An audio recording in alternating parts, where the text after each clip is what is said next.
Assalamualaikum warahmatullahi wabarakatuh. Halo Bogorian, apa kabarnya? Mudah-mudahan Bogorian di pagi ini dalam keadaan sehat walafiat, tidak kurang satu apapun di tengah cuaca yang hujan panas ya, kita harus tetap menjaga kesehatan. Dan saya senang sekali Diskominfo Kota Bogor kembali hadir dalam acara Bilik Sifat Tahunan di podcast Sifat Tahunan. Tentu saja kita telah menghadirkan dua orang narasumber yang pagi ini akan memberikan kita insight, masukan yang tentu saja berguna untuk kita dalam menjalani hari-hari kita ke depan ini. Ya Bogorian, langsung saja kita perkenalkan bapak-bapak penyuluh kita yang hebat-hebat ini. Ada Pak Endrawan. Halo Bogorian, selamat pagi. Lalu ada Pak Arif, ya. Halo, Pak ya. Bogorian. Pak Arif Febrianto ya Pak ya. Berarti Bapaknya sebentar lagi ulang tahun nih. Nah. Ya Bogorian, kali ini kita mengangkat tema dengan judul Yuk Kita Lapor SPT Tahunan gitu ya. Nanti bisa bertanya-tanya dengan bapak-bapak penyuluh kita untuk menambah wawasan kita nanti untuk melaporkan SPT Tahunan. Oke, kita sapa dulu ya bapak-bapaknya. Yes. Bapak, gimana Pak? Apa kabar? Alhamdulillah. Ini kedua kalinya ya Pak ya, datang betul. ke studio kita ya. Mudah-mudahan terus melanjut ya Pak ya, memberikan informasi-informasi pajak gitu ya ke warga Bogor atau Bogorian semuanya. Kita langsung saja ini ya. Tadi di judulnya ada SPT tahunan gitu ya Pak ya. Coba apa itu Pak SPT? Panjangannya apa dan sebenarnya definisinya seperti apa gitu Pak? Sebelum kita menjelaskan lebih jauh, kita sapa dulu nih Pak Arif nih, Bogoriannya. Walau udah di penghujung istilahnya bulan Januari ini, kita tetap mau mengucapkan selamat tahun baru nih untuk Bogorian semua. Mudah-mudahan di tahun ini kita tambah sukses, tambah maju juga, kemudian juga diberikan kesehatan sehingga lancar dalam menjalankan istilahnya aktivitasnya ya Pak Arif ya. Nah seperti biasa Ibu, kenapa di awal-awal tahun ini kami ingin menyampaikan terkait dengan SPT tahunan. Dikarenakan tahun pajak 2023 ini sudah berakhir, sehingga ada kewajiban para wajib pajak untuk menyampaikan SPT-nya, SPT tahunan orang pribadi maupun badan. Ini untuk orang pribadi paling lambat di akhir Maret dan untuk badan di akhir April. Nah, beda ini sebulan ya Pak. Betul, di sini di awal-awal tahun kita mau mengajak yuk kita lapor SPT karena semakin cepat semakin baik, juga tidak menumpuk nantinya di akhir Maret untuk orang pribadinya. Nah, juga untuk para Bogorian nanti kalau ada yang kesulitan atau mau bertanya langsung di sini diperbolehkan atau dipersilahkan nanti terkait dengan kesulitan baik Evin biasanya Ibu ataupun tata cara pengisian. Nah seperti yang disampaikan tadi apa itu SPT tahunan, mungkin nanti silakan Pak Arif kita jelaskan dulu nih terkait dengan SPT tahunannya.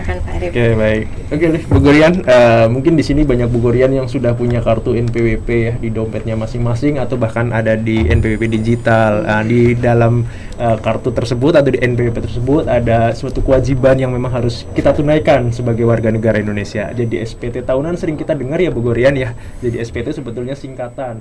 Jadi kadang ada yang menyamakan dengan SPPT kan. SPT hampir mirip, tapi kalau kita lihat secara kepanjangannya itu berbeda ya Bogorian ya. Kalau SPPT surat pemberitahuan pajak terutang, kalau SPT surat pemberitahuan tahunan seperti SPT tahunan. Nah, yang akan kita bahas Bogorian terkait SPT adalah surat pemberitahuan tahunan.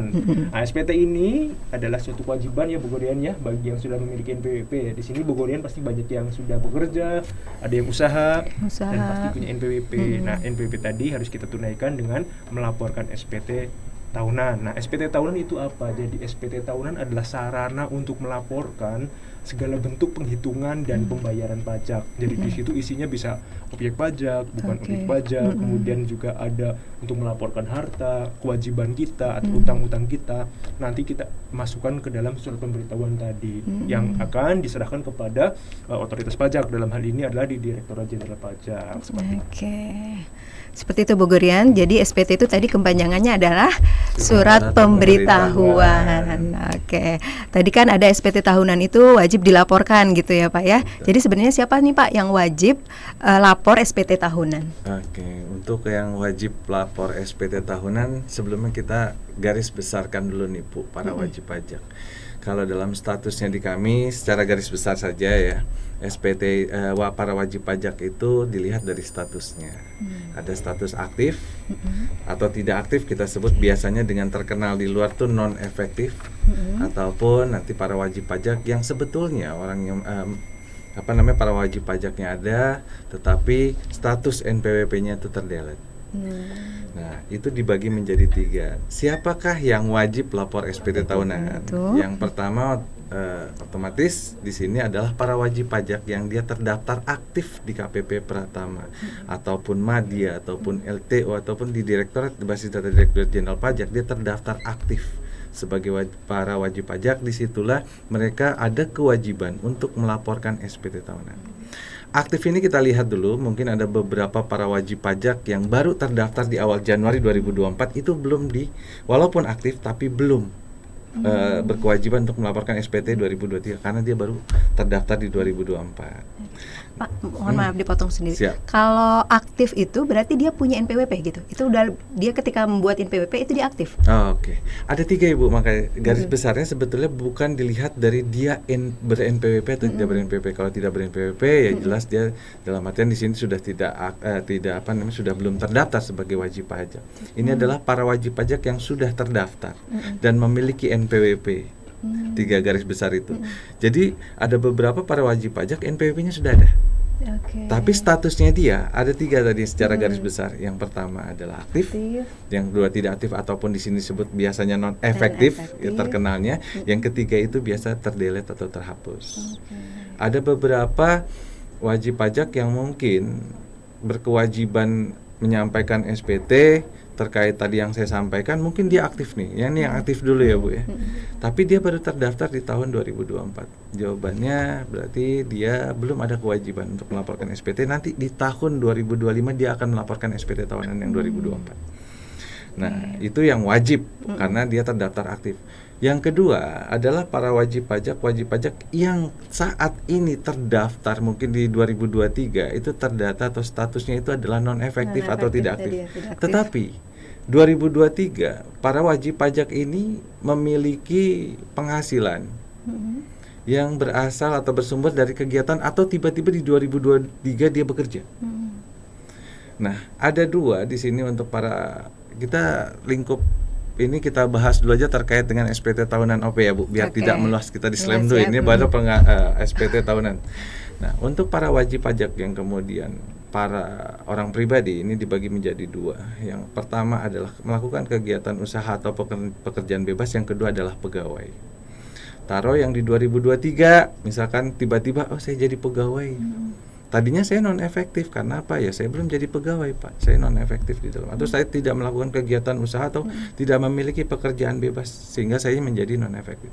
Di 2023 kemudian mereka melakukan kegiatan usaha, pekerjaan bebas ataupun menjadi pegawai yang penghasilannya itu secara objeknya itu termasuk ke dalam penghasilan yang untuk pegawai mungkin di atas PTKP, tapi kalau pekerjaan bebas tidak ada batasannya PTKP atau tidak. Nah, di sanalah mereka menjadi wajib untuk melaporkan SPT tahunan. Yang tadinya non efektif atau tidak aktif menjadi aktif dan mereka harus lapor.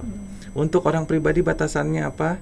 Batasannya kalau walaupun sudah bekerja, dia batasannya adalah PTKP. Kalau dia di bawah PTKP, contoh di Pak, tahun mungkin dijelasin lagi PTKP itu adalah PTKP adalah penghasilan tidak kena pajak. Penghasilan tidak kena pajak. Penghasilan.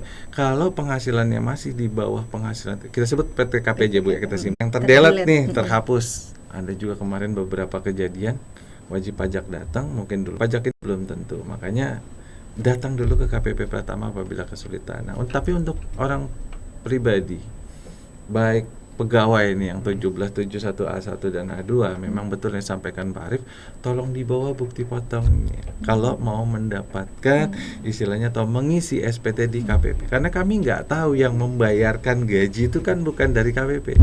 Yang membayarkan gaji itu adalah para pemberi kerja. Ada pertanyaan juga untuk pendapatan yang di bawah PTKP harus dibikinkan bukti potong atau tidak.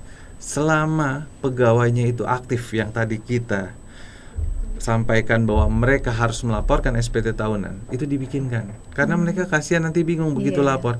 Brutonya berapa? Saya sih terima bulanan sekitar segini sekitar. Kali sekian Kali sekian kiranya agak bingung. Bahayanya adalah gini Bu, ketika mereka adalah di batas limit. Contohnya sekitar 4.550.000. Ini untuk orang pribadi. Dia pegawai tetap orang pribadi. Secara di atas PTKP dia di atas. 60 berapa tuh? Di atas apa namanya? 4.500.000 satu bulan. Dia terimanya 4.550.000. Gaji saya 4.550.000. Di dalam perhitungan SPT tahunan atau pemotongan pot 21, pemotongan dan pemungutan PPh 21, itu ada biaya kalau untuk pegawai itu adalah biaya pengurang, yaitu biaya jabatan. Belum juga ada istilahnya pengurang-pengurang terkait dengan asuransi jaminan hari tua dan lain-lain seperti itu, pengurang. Yang tadinya 50.000 kalau dikalikan 12 jadi ada 600.000 yang harus dipotong. Ternyata 50.000 ini belum dikurangi tadi biaya jabatan dan lain-lain. Begitu datang ke KPP mengaku, Pak 4.550.000 saya terimanya dari perusahaan. Pas dikalikan, wah ini Bapak harus ada pajak yang dibayarkan, kasihan. Padahal secara perhitungan yang dilakukan oleh perusahaan, itu dia setelah dikurangi biaya jabatan, dikurangi asuransi tadi misalkan JHT, THT dan lain-lain yang dibayarkan oleh para wajib pajaknya. Nah itu sebagai pengurang. Setelah dikurang, jatuhnya adalah 4.490.000 kan, jadi belum terkena utang pajak di sana. Perusahaan menganggap, wah ini kamu kan di bawah PTKP. Iya, setelah dikurangi Pak. Jadi kalau mereka seperti itu, ada baiknya tetap dibikinkan bukti potongnya, agar tidak bingung pas saat pengisian SPT tahunan. Yang seharusnya nggak terutang menjadi terutang, kasihan kan para pegawainya seperti itu. Ini bendaharanya udah tahu semua ya Pak ya, cara gitu bikin bukti potong itu. Setiap tahun sebenarnya kita adakan sosialisasi terkait dengan pembuatan bukti potong. Walaupun di sini ada beberapa yang tetap datang ke KPP, kalau memang agak kesulitan, bendahara baik instansi pemerintah ya. Ini Pak Arif ini luar biasa Bu, dia biasanya berkoordinasi dengan bendahara, bendahara pemerintah, instansi pemerintah. Cukup terkenal kayaknya Pak Arif. Ya betul sekali. Nah nanti juga untuk swasta agak kesulitan, kemarin udah ada beberapa yang ke kantor, Pak ini nggak bisa dibuka, kenapa ini tiba-tiba error? Silakan ke KPP. Mau yang lapor orang pribadinya atau tata cara pembuatan bukti potong, dipersilahkan datang ke KPP untuk berkonsultasi di sana. KPP Pratama welcome untuk kita datang untuk mengetahui sebesar apa nih kita harus melaporkan kewajiban kita dalam SPT tahunan. Tadi pertanyaan yang ketiga tadi adalah dokumen ya. Tadi dapat disimpulkan bahwa tadi apa aja Pak? Jadi tadi sudah saya sampaikan jika mau melaporkan SPT tahunan, Bogorian di sini harus membawa bukti potong. Ada yang satu ketinggalan, jangan lupa juga EVIN-nya. EVIN-nya, oke. Ini EVIN-nya yang cuma sekali nih seumur hidup dikasih ya Pak ya, dikeluarkannya. Kadang-kadang EVIN sepele, tapi kalau sudah lupa saat ini sudah tidak ada layanan lewat WhatsApp ya Bogorian. Jadi mungkin Bogorian di sini agak terlalu kaget juga ya. Jadi saya sudah lewat WhatsApp tapi kok tidak direspon. Mohon maaf Bogorian. Jadi ini sesuai dengan aturan terbaru dari kantor pusat. Memang kita meniadakan layanan WhatsApp EVIN. Jadi nanti ada layanan penggantinya, bisa melalui website di Pajak Go ID. Nanti di sebelah kanan ada live chat, atau bisa mention di X atau di Twitter boleh juga, atau dapat kring pajak 1.500-200 seperti itu. Jadi kita juga nggak bosan-bosan mengingatkan Bogorian untuk terus mengikuti portal-portal ya, website, media sosial milik pemerintah. Nah dalam kaitan ini tentu saja KPP Pratama Bogor. Betul. Ada mungkin saya mau tambahkan sebenarnya ada terjadi salah paham ketika wajib pajak datang mau melaporkan SPT. Pak, saya nggak punya EVIN. Dia menyampaikan seperti itu. Tapi dia tahu password DJP online-nya. Pas sudah dibikinkan EVIN, saya mah sudah daftar Pak. Berarti Bapak tahu passwordnya? Tahu. Kalau sudah seperti itu tidak perlu EVIN lagi. Jadi buat Bogorian, EVIN itu dipergunakan pas saat mungkin wajib pajak belum terdaftar di DJP online ataupun lupa passwordnya. Tapi kebalikan, kalau DJP online passwordnya tahu tapi EVIN-nya lupa, ya, itu EVIN sudah tidak ada masalah gitu loh. Jadi jangan salah paham juga bahwa EVIN itu digunakan pertama kali untuk daftar ataupun misalkan lupa apa passwordnya. Tapi kalau tahu passwordnya ya sudah nggak perlu EVIN lagi, seperti itu. gitu ya Bogorian ya. Jadi sebenarnya Evin diperlukan kalau Bogorian kalau sudah punya nih dan sudah hafal password dari DJP online-nya, maka Evin sudah tidak diperlukan seperti itu ya Pak ya. Oke, kita lanjutkan kembali ya Pak ya. Sebenarnya sudah dibahas siapa sih Pak yang seharusnya melakukan pemotongan dan pemungutan pajak. Tadi udah secara sedikit sudah disampaikan. Jadi kalau bisa secara garis besar, ini secara besar lagi lah saya sampaikan. Di sini ada 3. Siapa yang wajib melakukan pemotongan ataupun pemungutan. Nah, biasanya kita sebut kalau terkenal itu potput, pajak potput. Sebenarnya banyak macam-macam pajak potput, bukan hanya PPh 21 saja. Yang pertama, siapakah? Yang pertama adalah badan, wajib pajak badan. Bisa PT, CV, firma, yayasan yang kemudian dia sebagai pemberi kerja, baik kepada pegawai tetap ataupun bukan pegawai tetap, itu dia wajib memberikan yang namanya bukti potong. Tapi bedanya untuk tahunan ini dia hanya membuatkan bukti potong 1721 A1 untuk pegawainya saja, pegawai tetap. Tapi kalau istilah pegawai tidak tetap atau bukan pegawai tetap, itu bukti potongnya biasanya bulanan. Yang kedua adalah orang pribadi. Berbeda nih Bu, nih kalau agak panjang saya agak melebar sedikit ya. Pribadi ya Pak ya. Saya jelaskan dulu. Untuk pajak pemotongan, pemungutan dan pemotongan itu macam-macam jenis pajaknya. Ada PPh 4 ayat 2 yaitu PPh final, PPh 15 terkait dengan penerbangan atau pelayaran jasa yang diberikan kepada dalam ataupun luar negeri. Terus ada PPh 21 yang sekarang lagi kita bahas. Ada PPh 22. Ya biasanya terkait ekspor impor ataupun bertransaksi dengan pihak pemerintah. Ada PPh 23 terkait dengan jasa-jasa tertentu yang diberikan oleh pihak lain kepada kita sebagai penerima jasa. Kemudian juga ada PPh pasal 26. Itu semua sifatnya potput. Ini PPh 26 ini biasa terkait dengan wajib pajak luar negeri. Nah, untuk badan semua diwajibkan untuk potput ini. Dia tidak perlu, pokoknya kalau ada macam-macam terkait dengan potput, mereka harus memotong. Terkait dengan PPh 21. Kenapa saya tiba-tiba melenceng ke jenis pajak lainnya? Ini untuk PPh 21 untuk orang pribadi, ini hanya PPh 21 saja. Jadi tadi badan, yang kedua adalah orang pribadi. Orang pribadi yang sifatnya ya semuanya ini pemberi kerja.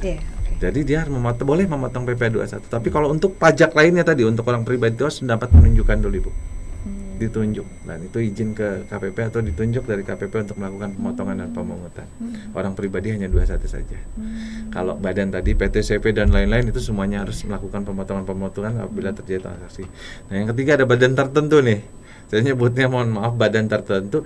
Biasanya ini terkait dengan wajib pajak instansi pemerintah, BUMN. Ya, kita masukkan itu ke dalam badan tertentu. Disitulah mereka yang melakukan pemotongan dan pemungutan. Tapi yang perlu kita perhatikan adalah pemotongan dan pemungutan ini bukan hanya diberikan kepada para pegawai saja. Bukan pegawai juga diberikan. Jadi kalau istilahnya, kalau dalam struktur organisasi misalkan istilahnya di dalam suatu perusahaan ada pegawai dan ada bukan pegawai. Nah, pegawai itu udah jelas kontraknya, dia pegawai juga sebenarnya dibagi ada 2 nih Bu, nih agak bingung lagi. Ada pegawai tetap dan pegawai tidak tetap. Nah, kita tahu seperti itu. Nah, kalau bukan pegawai contohnya apa? Contohnya adalah tenaga ahli yang digunakan. Biasanya tenaga ahli itu biasanya disingkat sebagai Pakpanda. Itu kalau apa aja Pakpanda itu singkatan Bu. A itu adalah suatu profesi, biasa pengacara, aktuaris, K-nya itu konsultan, nah P-nya lagi ada penilai, A-nya itu ada akuntan, kemudian N-nya notaris dan D-nya dokter, serta A-nya itu arsitek. Nah, itu tenaga-tenaga ahli yang biasa digunakan oleh para perusahaan. Nggak mungkin kadang-kadang perusahaan kalau nggak punya bagian hukum, kita mau bikin akte, mau bikin apa, itulah disebut dengan tenaga. Ataupun mungkin selain itu ada lagi artis. Wah, kita mau mengundang artis. Kemudian kita juga mau mengundang olahragawan, kita sewa nih untuk pertandingan. Nah, itu sebagai bukan pegawai. Seperti itu, Ibu. Nah, itu harus dipotong seperti itu untuk terkait dengan PPh 21-nya juga. Ini semakin hangat pembicaraan kita ya pagi ini. Tapi sebelum itu kita break dulu ya Pak ya. Boleh Ibu, silakan. Ya Bogorian, jangan kemana-mana, kita saksikan tayangan berikut ini.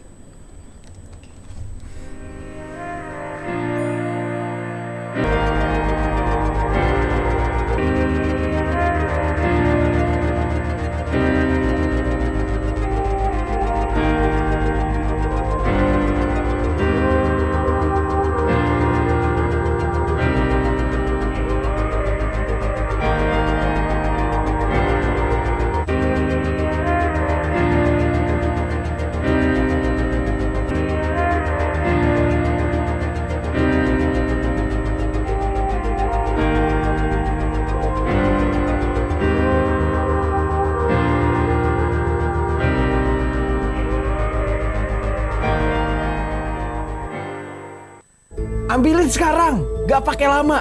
Cepetan! Tiap orang minta tolong, tapi kalau lagi nggak bisa, gimana?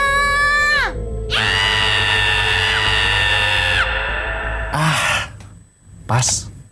Sayang, mau ambilin ya. Bentar doang, kamu baik deh. Drakor banget, lewat. Yang nitip banyak gini, gak bisa ngambil sendiri apa? Nitip dong. Tidak! Keselin.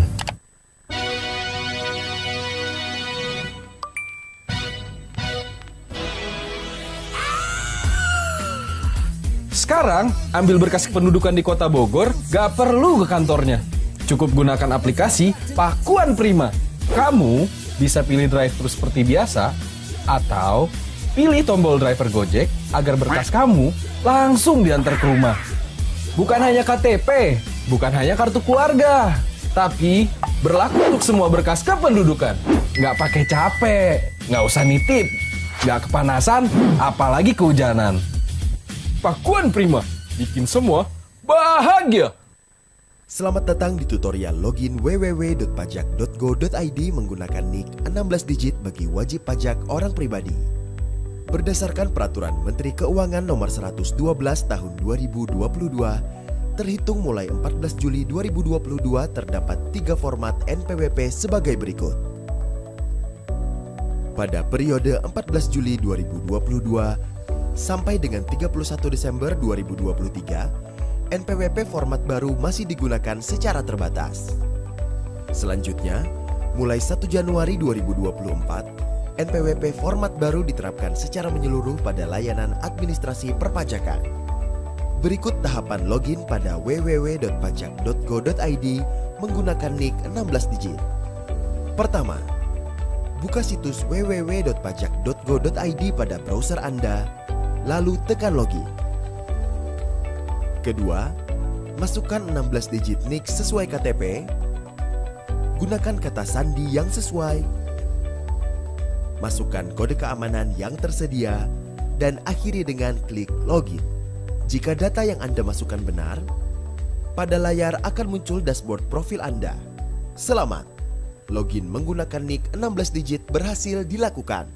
Lalu bagaimana jika Anda belum dapat melakukan login menggunakan NIK? Lakukan tahapan sebagai berikut. Pertama, buka situs www.pajak.go.id pada browser Anda, lalu tekan login. Kedua, masukkan 15 digit NPWP, gunakan kata sandi yang sesuai, masukkan kode keamanan yang tersedia, lalu klik login. Ketiga, buka menu profil, masukkan NIK 16 digit sesuai KTP Anda,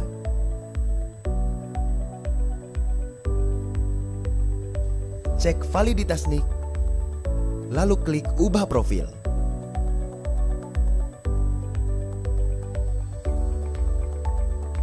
Keempat, untuk menguji keberhasilan langkah sebelumnya, lakukan logout atau keluar dari menu profil saya. Kelima, silakan melakukan login kembali menggunakan NIK 16 digit. Gunakan password yang sama, masukkan kode keamanan yang tersedia, lalu klik login. Keenam, apabila NIK Anda telah tercantum pada menu profil, maka NIK telah terupdate dan dapat digunakan pada www.pajak.go.id. Segera lakukan pemutakhiran data secara mandiri dengan memeriksa dan melengkapi data profil Anda. Jika Anda masih memerlukan bantuan, silakan kunjungi www.pajak.go.id atau telepon ke Kering Pajak 1500 200. Subscribe channel YouTube Ditjen Pajak RI untuk memperoleh informasi dan tutorial lain. Pajak kuat, Indonesia maju.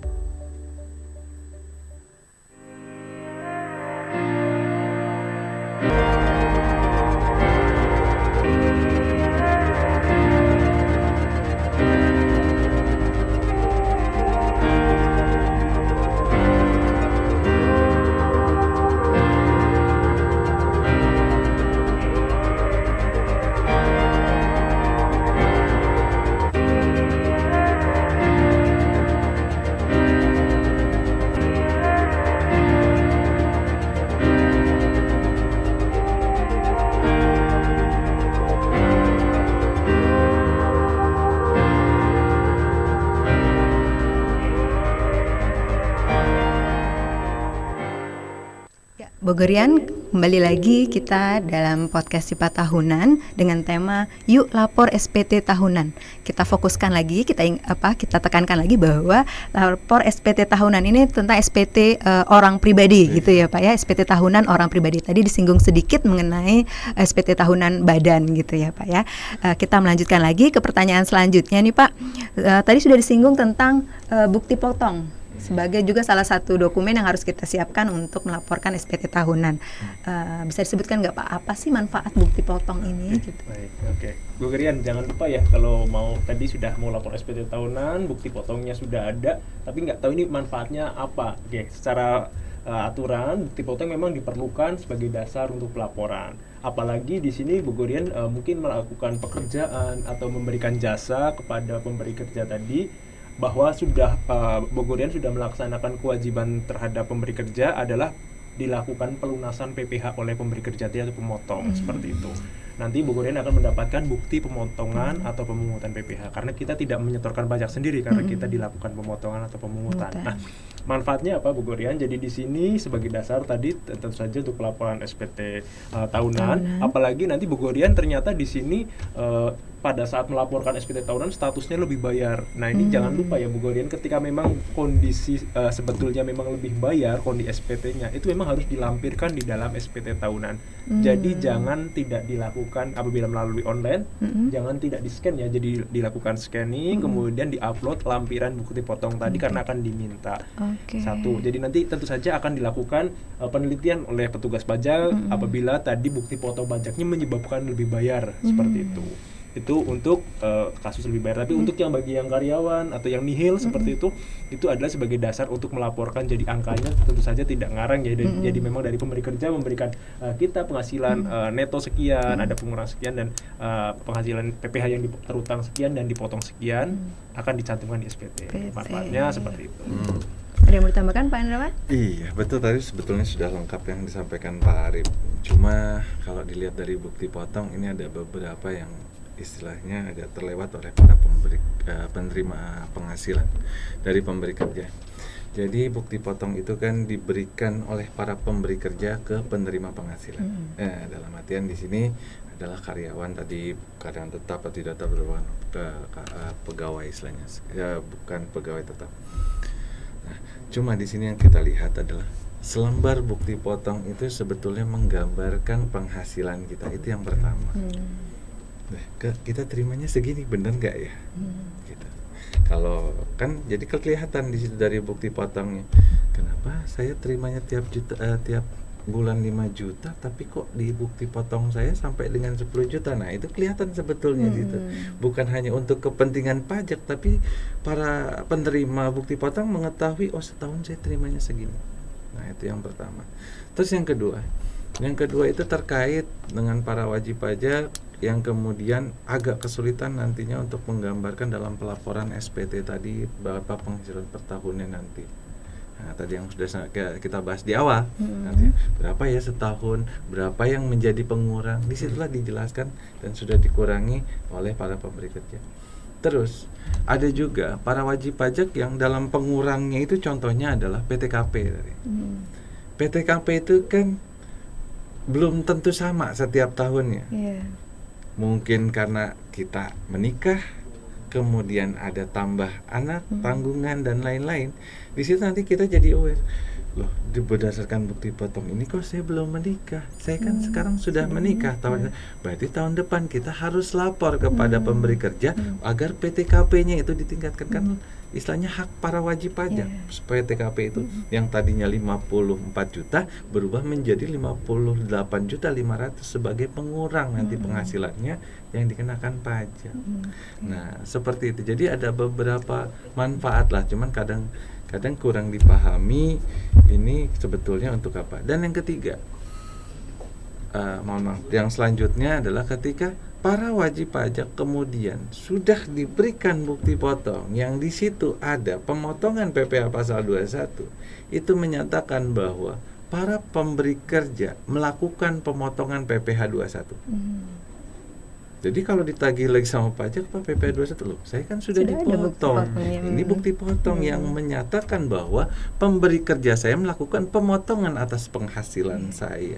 Jadi saya nggak perlu bayar PPh 21 saya lagi dong Pak, atau orang pribadi yang tahunan ini sudah tidak terutang kan sudah dipotong. Seperti itu Ibu. Ya.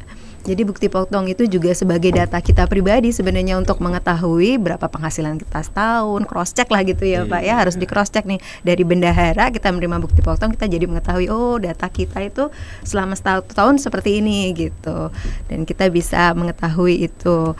Nah lanjut Pak, tadi kan salah satunya juga untuk lapor SPT ada Evin ya Pak ya. Nah saya ingin bertanya apa itu Evin Pak, dan apa sih syarat permintaan untuk mendapatkan Evin itu? Silakan Pak. Baik, oke.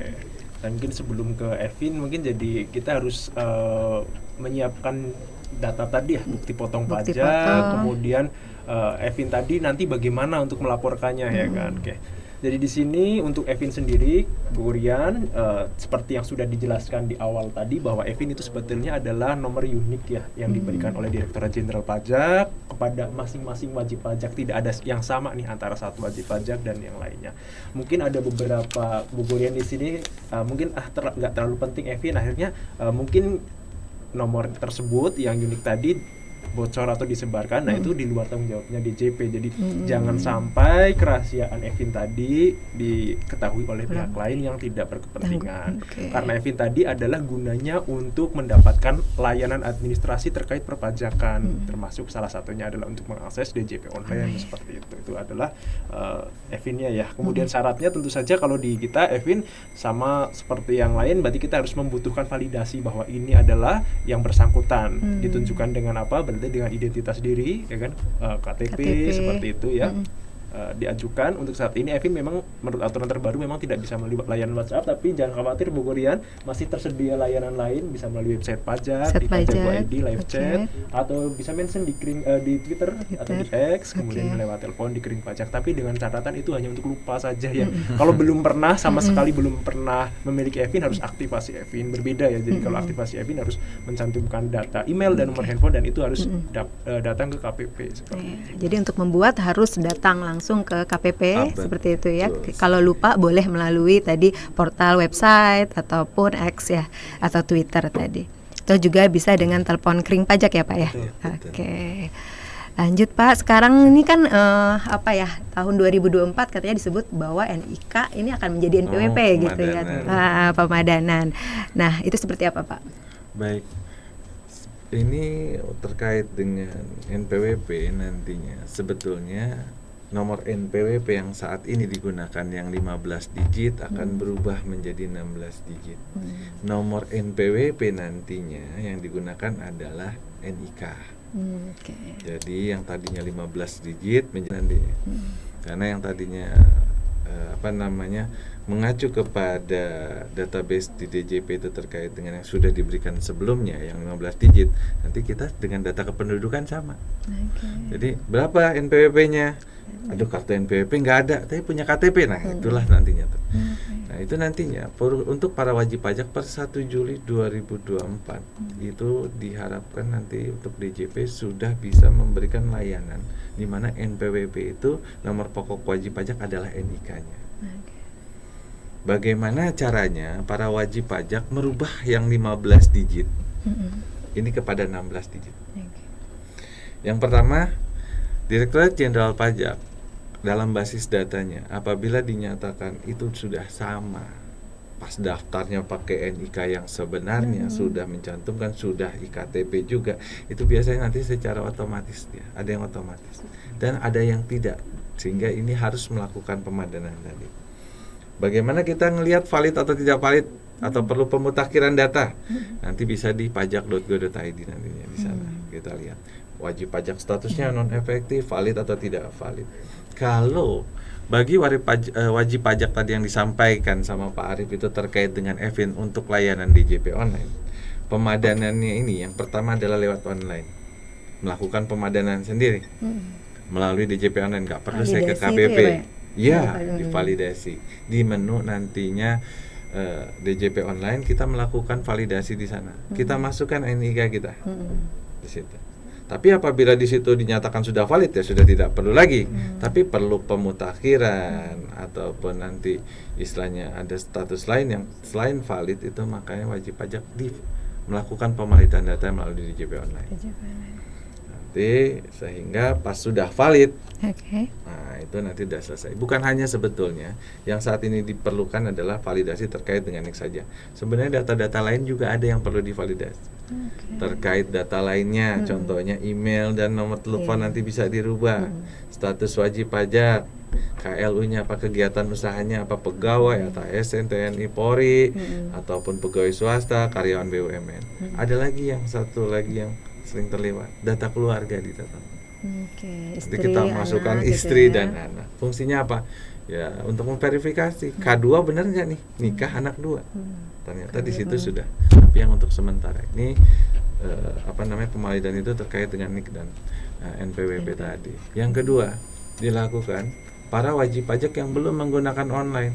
Saya kan setiap tahun lapornya manual terus, Pak, belum punya DJP online. Gimana kami melakukan pemadanan? Yang kedua ini, para wajib pajak bisa datang ataupun melakukan kegiatan online-nya hanya untuk pemadanan saja. Lapornya tetap manual. Karena mungkin udah lapor secara manual, boleh minta Evin nggak? Untuk apa? Untuk pemadanan.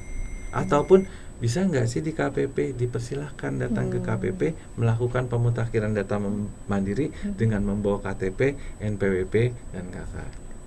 Perjalanannya dalam melakukan validasi atau pemadanan NIK NPWP, banyak wajib pajak yang secara online bermasalah. Biasanya karena double NPWP ataupun NIK yang digunakan orang lain, itu ada kejadian. Nah, kami sarankan untuk para wajib pajak yang tidak bisa melalui DJP online, langsung datang ke KPP saja. Tapi itu kami terkait dengan kerahasiaan data wajib pajak, bukannya kami nggak mau bantu, Pak, bisa lewat chat aja, nggak konsultasi. Ini kan kerahasiaan data masing-masing wajib pajak. Bukan kami mau mempersulit loh, itu data Bapak Ibu loh, KTP, KK, dan NPWP disebar-sebar. Nah, kalau ini lebih baik datang langsung ke KPP. Nanti sekalian dipadankan semuanya, KLU-nya, data keluarganya bisa melalui KPP. Seperti itu. Baru nanti akhirnya menjadi valid, ya, bisa terpadankan antara NPWP dan NIK.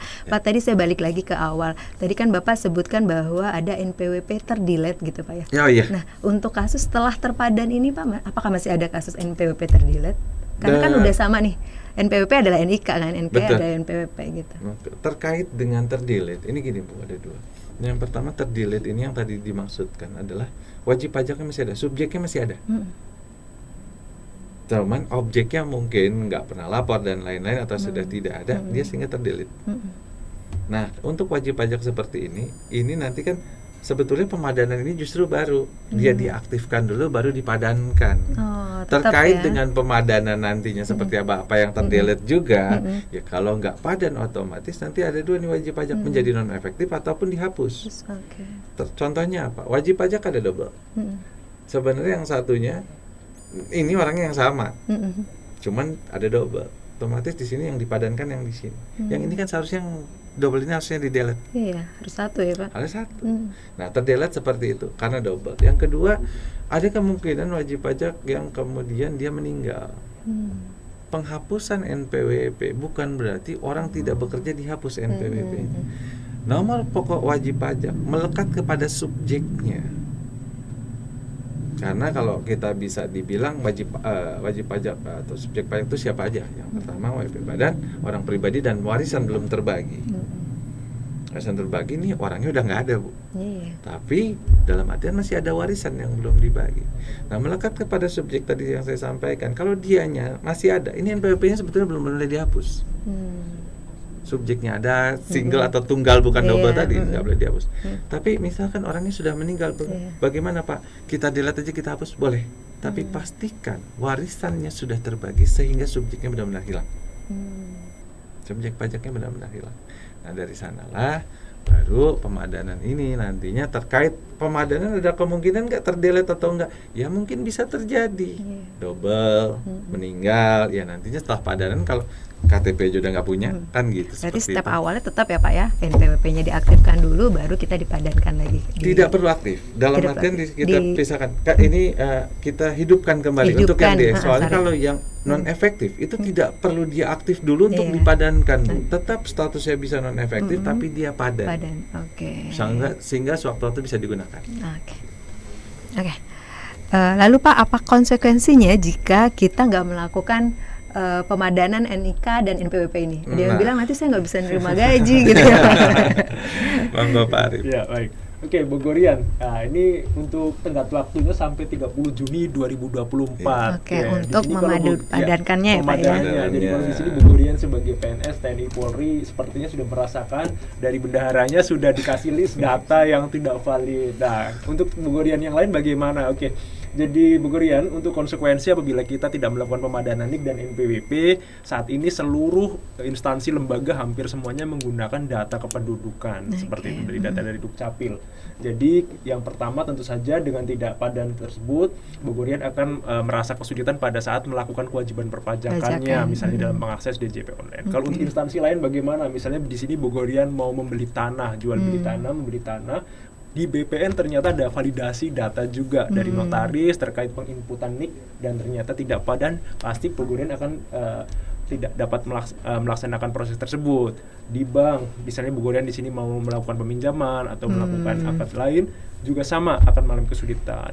Kemudian Bogorian di sini usahawan ingin mengajukan perizinan atau perpanjangan izin di OSS, di online single submission juga sama, akan mengalami hambatan pada saat melakukan validasi NIK dengan NPWP seperti itu. Jadi banyak ininya ya kesulitannya kalau tidak padan seperti itu, Ibu. Ya, memang kalau tidak padan memang selalu menimbulkan masalah ya Pak ya. Harus serasi. Oke, begitu Bogorian perbincangan kita ya. Mungkin Bapak-bapak ada penutup, kata-kata penutup, nanti kita udah di ujung acara gitu ya. Dulu mau dari Pak Arif dulu apa saya dulu? Saya dulu mungkin ya. Oh, silakan. Kalau saya mungkin dari sebagai penyuluh di sini dengan Pak Indrawan, kalau saya sendiri ingin mengingatkan ya, kalau saya untuk pemadanan NIK dan NPWP. Jadi tenggat waktu sampai 30 Juni masih ada waktu sampai beberapa bulan kemudian, jangan sampai Bogorian di sini datanya tidak valid karena tadi akan mempersulit seluruh layanan yang diberikan oleh instansi atau lembaga. Pesan saya, lakukan pemadanan bisa secara online. Apabila nanti ternyata secara online gagal, baru Bogorian bisa datang langsung ke KPP terdekat sebetulnya. Tapi kalau Bogorian memang tinggal di Kota Bogor, silakan datang ke KPP Pratama Bogor di samping BTM seperti itu. Oke, jadi Pak Indrawan? Kalau dari saya sesuai judul, ayo lapor SPT tahunan. Nah, bukan hanya orang pribadi badan. Kebetulan pada sesi ini kita orang pribadi ya Bu ya. Yeah. Untuk para wajib pajak yang memiliki kewajiban perpajakan yang tadi sudah kita bahas, ayo kita lapor SPT. Karena fungsinya apa? Bukan hanya kita itu memanfaatkan bahwa kita tuh sudah dipotong pajak. Kita boleh mengklaim bahwa penghasilan kita sudah dipotong pajak. Caranya dengan apa? Dengan lapor. Jangan hanya dipotong dari tempat kerja terus kita tidak melaporkan. Sayang, kita sudah dipotong, cuman 3 lapor, nggak perlu bayar lagi kalau memang tidak ada kewajiban perpajakan ataupun penghasilan lainnya. Nah, untuk para wajib pajak juga jangan pernah ragu untuk ke KPP. Saya harus lapor atau tidak harus lapor? Datang dulu ke KPP. Kalau memang tidak wajib lapor, petugas di KPP nanti akan menyampaikan, Bapak tidak perlu lapor karena penghasilannya tadi. Mungkin kalau pegawai di bawah PTKP ataupun para wajib pajak juga kemudian pekerja bebas sudah tidak bekerja bebas, atau yang tadinya ada kegiatan usaha tidak melakukan kegiatan usaha, nanti disampaikan, Bapak untuk saat ini statusnya non efektif, jadi nggak perlu lapor. Nanti juga akan diarahkan oleh para petugas ataupun nanti informasi ini buat Bogorian. Kalau memang kan Bogorian saat ini status NPWP-nya aktif, kemudian ternyata sebagai pegawai di bawah PTKP, langsung dinonefektifkan saja setelah lapor. Jadi tidak perlu lapor. Tapi tiba-tiba penghasilannya mungkin insya Allah mudah-mudahan ke depannya membesar di atas PTKP, baru aktif lagi. Bagaimana untuk yang melakukan kegiatan usaha atau pekerjaan bebas? Kalau sudah tidak melakukan kegiatan itu lagi, ataupun kita benar-benar tidak memiliki penghasilan sama sekali, yang tadinya aktif dinonaktifkan saja. Jadi tidak perlu lapor SPT tahunan. Tetapi non efektif ini tidak menyebabkan kita kehilangan nomor pokok wajib pajak kita. NPWP. Ketika kita mau melakukan, saya mau lapor SPT lagi, ataupun SPT saya mau diaktifkan karena mau transaksi atau kegiatan lainnya, tinggal kita lakukan pengaktifan ke KPP ataupun kita laporkan SPT tahunan 1 tahun terakhir. Baru dari sini kita normal lagi. Jangan takut, jangan ragu. Kalau takut dan ragu, datang ke KPP. Mudah-mudahan nanti bisa dibantu oleh petugas kami di sana. Seperti biasa, nanti akan diarahkan sesuai dengan kewajiban perpajakannya. Untuk saya tambahan satu, mungkin Bapak Ibu para pemberi kerja di sini, baik instansi pemerintah atau bendahara, apabila ingin melakukan pembukaan pojok pajak nih di tempat kerjanya ataupun di instansinya, silahkan hubungi KPP Pratama Bogor. Kami buka untuk sementara ini sampai akhir Februari, Bu. Jadi silahkan nanti kita atur kapannya kita buka di sananya. Nanti tidak perlu lame-lame ke KPP Pratama Bogor. Nanti instansi kosong nih, perusahaan kosong, semuanya berbondong-bondong ke KPP Pratama. Minimal ya mudah-mudahan di atas 50 ya Pak Arif ya, di atas 50 ada pegawainya dengan catatan sudah memiliki bukti potong yang tadi kita bahas tadi. Seperti itu Ibu. Terima kasih, jangan ragu dan jangan lupa lapor SPT tahunan orang pribadi. Itu tadi Bogorian wejangan dari penyuluh pajak kita dari KPP Pratama. Perbincangan kita hari ini dapat kita simpulkan, ayo segera mintakan bukti potong pajak ke tempat bekerja sebagai dasar lapor SPT tahunan. Yang kedua, ayo kita isi SPT tahunan secara online melalui DJP online sebelum tanggal 31 Maret gitu ya. Mulai dari sekarang, tadi juga udah disebutkan bisa menerima pojok pajak sampai tanggal akhir Februari. Terus jangan lupa memastikan NIK sudah padan dengan NPWP gitu. Bisa dilihat di DJP online-nya sudah valid atau belum gitu.